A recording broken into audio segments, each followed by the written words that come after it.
நடிகர் ராஜேஷ் கடந்த 50 ஆண்டுகளாக தமிழ் சினிமாவில் பயணித்து வரும் ஒரு நடிகர். அந்த காலகட்டத்தில் இவர் முன்னணி நடிகராக இருந்த சமயத்தில் அத்தனை ஆண்டுகள் சினிமாவில் சம்பாதித்திருந்த ஒட்டுமொத்த பணத்தையும் சேர்த்து சென்னையில் சொந்தமாக அரண்மனை போன்று ஒரு வீட்டை கட்டியிருந்தார். அந்த வீட்டின் திறப்பு விழாவிற்கு அப்போதைய முதலமைச்சர் எம்ஜிஆரை அழைக்க அழைப்புதலோடு எம்ஜிஆர் வீட்டிற்கு சென்ற ராஜேஷ் 2 மணி நேரம் காக்க வைக்கப்பட்டார். 2 மணி நேரம் கழித்து வந்த எம்ஜிஆர் ராஜேஷிடம் அழைப்புதலை பெற்றுக்கொண்டு வருகிறேன் என்ற ஒற்றை வார்த்தையோடு வேறு வேலைக்கு அவசரமாக சென்று கொண்டிருந்தாராம். எம்ஜிஆர் முதல்வராக இருப்பதால் எப்படி நமது வீட்டின் திறப்பு விழாவிற்கு வரப்போகிறார் என மனவேதனையோடு திரும்பி வந்திருக்கிறார் ராஜேஷ். ஆனால் அந்த வீட்டின் திறப்பு விழாவிற்கு மற்ற அனைவரும் வருவதற்கு உள்ளாகவே எம்ஜிஆர் அங்கு வந்திருக்கிறார். வரமாட்டார் என்று நினைத்த முதலமைச்சர் எம்ஜிஆர் வந்து விட்டாரே என அவசரமாக கையும் காலும் ஓடாமல் எம்ஜிஆரை வீட்டிற்குள் அழைத்து சென்றிருக்கிறார் ராஜேஷ். அப்போது எம்ஜிஆர் ராஜேஷை அழைத்து, அன்று உன்னை 2 மணி நேரம் காக்க வைத்தேன் என்றால் நீ வந்தது ராகு காலம். நல்ல காரியம் நடக்க வேண்டும் என்றால் நல்ல நேரத்தில் தான் அழைப்புதலை பெற வேண்டும். அதனால் தான்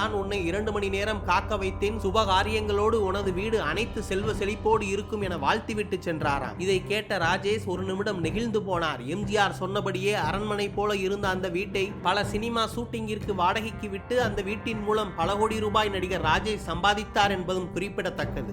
இதேபோல் எம்ஜிஆரின் வீட்டிற்கு அவருடன் ஆரம்ப காலகட்டத்தில் நடித்த ஒரு சிறிய நடிகர் தனது மகளின் திருமணம் என்று அழைப்புதல் கொடுக்க வந்திருக்கிறார். ஆனால் அழைப்புதலை பெற்றுக்கொள்ளாமல் எம்ஜிஆர் அந்த நபரை பல மணி நேரம் வீட்டிலேயே உட்கார வைத்தாராம். அழைப்புதல் கொண்டு வந்த அந்த நடிகரோ எதற்காக எம்ஜிஆர் பத்திரிகையை பெற்றுக்கொள்ளாமல் நம்மை பல மணி நேரம் உட்கார வைத்திருக்கிறார் என யோசித்துக் கொண்டிருந்தாராம். ஒரு கட்டத்தில் பத்திரிகை கொண்டு வந்த அந்த நடிகருக்கு தர்ம சங்கடமாகிவிட்டது. எம்ஜிஆர் தன்னை அவமானப்படுத்துகிறாரா என நினைத்துக் கொண்டு வெளியே கிளம்ப சென்றார். அப்போது படியிலிருந்து இறங்கி வந்த எம்ஜிஆர் அந்த நடிகரை அழைத்து, நீங்கள் ஒன்றும் தவறாக நினைத்துக் கொள்ள வேண்டாம் நண்பரே, நீங்கள் உங்கள் மகளின் திருமணத்திற்காக அழைப்புதல் கொண்டு வந்திருக்கிறீர்கள். ஆனால் நானோ பிள்ளைக்குட்டி இல்லாதவன். என் கையினால் திருமண பத்திரிகையை வாங்கினால் நன்றாக இருக்குமா என எனக்கு தெரியாது. நான் யாரிடமும் திருமண பத்திரிகையை வாங்குவது கிடையாது. மற்ற நிகழ்ச்சி என்றால் நானே வாங்கிக் கொள்வேன். இன்னும் சிறிது நேரத்தில் எனது அண்ணன் சக்கரபாணி வருவார். அவரிடம் இந்த அழைப்புதலை கொடுங்கள். கண்டிப்பாக நான் உங்கள் மகளின் திருமணத்திற்கு வருவேன் என அரவணைப்போடு சொன்னாராம். அண்ணன் வந்தவுடன் பத்திரிகையை கொடுத்த அந்த நடிகருக்கு 50,000 ரூபாய் பணத்தை தாம்பூலத்தில் வைத்து கொடுத்திருக்கிறார் எம்ஜிஆர். மேலும் திருமணத்திற்கு வேறு எந்த செலவு என்றாலும் என்னிடம் வாருங்கள், நீங்கள் பணத்தை பற்றி கவலைப்பட வேணாம் என எம்ஜிஆர் சொன்னவுடன் அழைப்புதலை கொண்டு வந்த அந்த நடிகர் எம்ஜிஆரை கட்டிப்பிடித்துக் கொண்டு கதறி அழுதாராம். அங்கிருந்த அனைவரும் எம்ஜிஆரின் செயலை பார்த்து நெகிழ்ந்து போக, பின்னர் எம்ஜிஆர் அந்த நடிகரின் மகளின் திருமணத்திற்கு முதல் ஆளாக சென்று அந்த திருமணத்தை நடத்தி கொடுத்திருக்கிறார். இப்படி பல பேர் எம்ஜிஆரை புரிந்து கொள்ளாமல் பின்னர் எம்ஜிஆரின் அன்பினாலும் அரவணைப்பினாலும் கண்ணீர் விட்டு கதறி அழுத சம்பவம் பல உண்டு. அப்படி ஒரு முறை நடிகர் திலகம் சிவாஜியிடம் வேலை பார்த்த டிரைவர் தனது மகளுக்கு திருமணம் என்று நடிகர் திலகம் சிவாஜி கணேசனிடம் சொல்ல, அவரோ 5,000 ரூபாய் பணம் கொடுத்து திருமண செலவுக்கு வைத்துக்கொள் என்றிருக்கிறார். ஆனால் அந்த தொகை பத்தாது. என்ன செய்யலாம் என யோசித்துக் கொண்டிருந்தாராம் அந்த டிரைவர். அப்போது சிவாஜியுடன் சென்ற போது பலமுறை எம்ஜிஆரை சந்திக்கும் வாய்ப்பு அந்த டிரைவருக்கு கிடைத்திருக்கிறது. எப்படியும் நம்மை எம்ஜிஆர் அடையாளம் கண்டுகொள்வார், அவரிடம் உதவி கேட்கலாமா என அவர் வீட்டுக்கு சென்ற அந்த டிரைவர் எம்ஜிஆரை பார்த்தவுடன் வணக்கம் என்று கூறியிருக்கிறார். நீங்கள் சிவாஜியின் டிரைவர் தானே, ஏதாவது உதவி வேண்டுமா என எம்ஜிஆர் கேட்டாராம். உடனே அந்த டிரைவர், எனது மகளின் திருமணம் வருகிறது, உங்களால் முடிந்த உதவியை செய்ய முடியுமா என எம்ஜிஆரிடம் கேட்க, எதையும் யோசிக்காத எம்ஜிஆர் சட்டை பையில் வைத்திருந்த 10,000 ரூபாய் பணக்கட்டை அந்த டிரைவரிடம் கொடுத்திருக்கிறார். 10,000 ரூபாய் பெற்றுக்கொண்ட அந்த டிரைவருக்கோ பேரதிர்ச்சி. காரணம், எம்ஜிஆர் இவ்வளவு கொடுப்பார் என அவர் எதிர்பார்க்கவில்லையாம். உடனே எம்ஜிஆரின் காலில் விழுந்து ஆசீர்வாதம் பெற்ற அந்த டிரைவர் எம்ஜிஆரை திருமணத்திற்கு வர வேண்டும் என கைகூப்பி வரவேற்றிருக்கிறார். கள்ளக்குடி ரயில் மறியல் போராட்டத்தில் கலந்து கொள்வதற்காக எம்ஜிஆரும் அவரது வளர்ப்பு மகன் சுரேந்தரும் அண்ணன் சக்கரபாணியின் மகன் ராமமூர்த்தியையும் அழைத்துக் கொண்டு எம்ஜிஆர் தனது MSY2248 பிளைமுத் காரில் சென்றார். விழுப்புரம் தாண்டி நள்ளிரவுக்கு பின் 1:30 மணி அளவில் நடு ரோட்டில் இருள் சூழ்ந்த வேளையில் ஒரு வெள்ளி கூஜா மினுமினுத்தது. காரை ஓட்டி வந்த ராமசாமி கூஜாவை பார்த்தவுடன் எம்ஜிஆரிடம் இதை பற்றி தெரிவிக்க, மப்ளர் கட்டி தூங்கிக் கொண்டிருந்த எம்ஜிஆர் திடீரென எழுந்து, ஏதாவது கார் முந்தி சென்றதா என கேட்டிருக்கிறார்.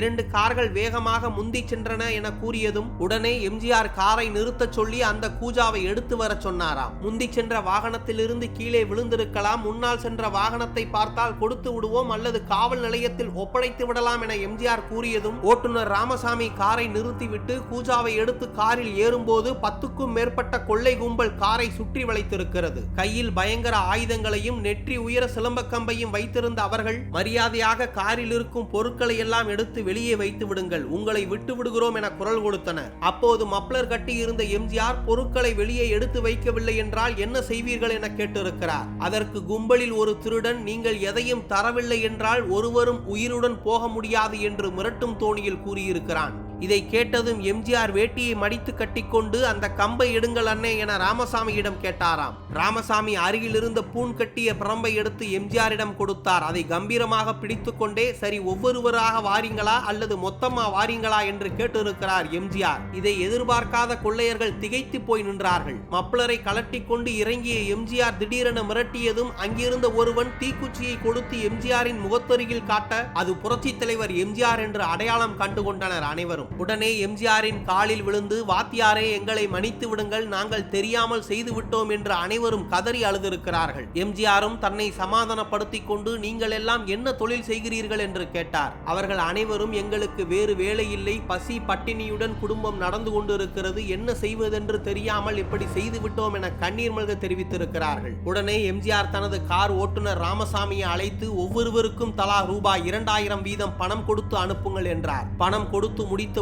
திருட்டை விட இழிவான தொழில் வேறு எதுவும் இல்லை, இனிமேல் இப்படி செய்யாதீர்கள் என்றவர், ஒரு பெட்டிக்கடை வைத்தாவது பிழைத்துக் கொள்ளுங்கள் என அறிவுரை வழங்கியிருக்கிறார். அவர்கள் அனைவரும் எம்ஜிஆர் காலில் விழுந்து எம்ஜிஆரிடம் இனிமேல் தவறே செய்ய மாட்டோம் என்று கூறி காரை அனுப்பி வைத்திருக்கிறார்கள். எம்ஜிஆரின் கொடை வள்ளலை பற்றி பலர் சொல்ல கேட்டிருப்போம். ஆனால் எம்ஜிஆரின் துணிச்சலுக்கு இந்த செயல் ஒரு சிறு உதாரணம். இங்கே நாம் குறிப்பிட்டது சினிமா கதையோ உண்மைக்கு புறம்பானதோ அல்ல, நிஜத்தில் நடந்த ஒரு சம்பவம். இந்த சம்பவத்தை மக்களுக்கு தெரியப்படுத்தியவர் புரட்சி தலைவரின் வளர்ப்பு மகனான சுரேந்தர் அவர்கள். சில ஆண்டுகளுக்கு முன்பு ஒரு பேட்டியில் எம்ஜிஆரின் துணிச்சலை பற்றி அவரது வளர்ப்பு மகன் சுரேந்தர் அவர்களே இதை பற்றி விவரித்திருந்தார்.